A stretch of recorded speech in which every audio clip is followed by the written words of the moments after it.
तोर बहुरा हमारे माए माए तोरा बिना जी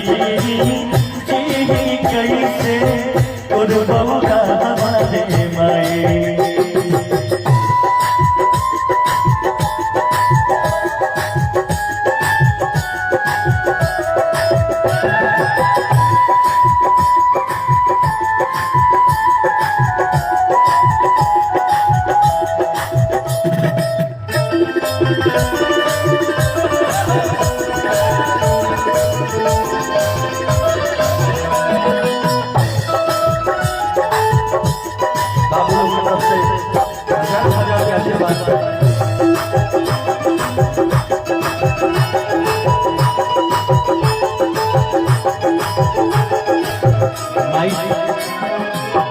मन के दर्दिया अब के बूझी अब के पोती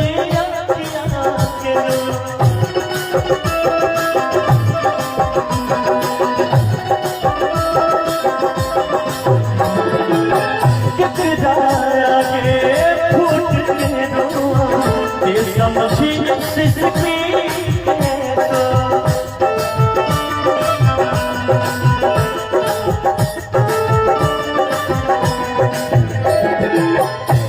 कहले दुख बाजे बूझे बिन कहले दुख बाजे बूझे ऐसन के हो पाए रे माए तोरा बिना जी कैसे तोर बहुरा रे माए।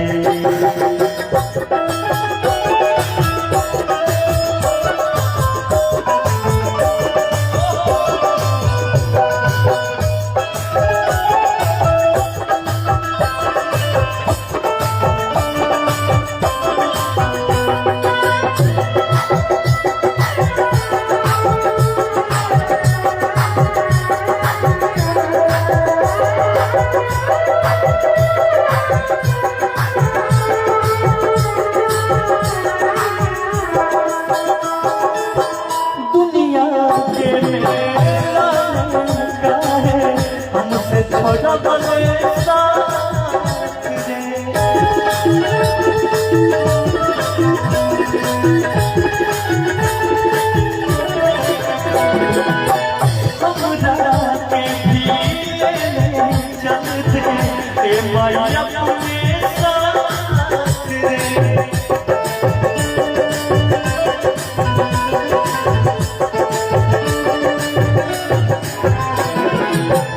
उजर गई बागैया के उजर गई बागैया के अब बछड़ बना जाए रे माए तोरा बिना जी कैसे तोर बहुरा हमारे माए।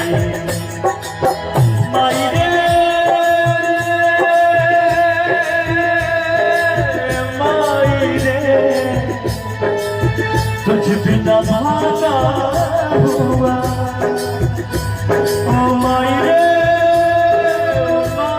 रे तुझ बिना भागा हुआ तोरा बिना जी कैसे तोरा बिना जी कैसे तोर बहुरा हमारे माए रे माए तोरा बिना जी कैसे तोर बहुरा हमारे माए माए तोरा बिना जी कैसे तोर बहुरा हमारे माए तोरा बिना जी कैसे तोर बहुरा हमारे माए। बहुत सुंदर प्रस्तुति। अगर अच्छा लगा तो एक बार जोरदार ताली बजा के आशीर्वाद सब लोग अपना प्रति करते हैं। बहुत प्यार अब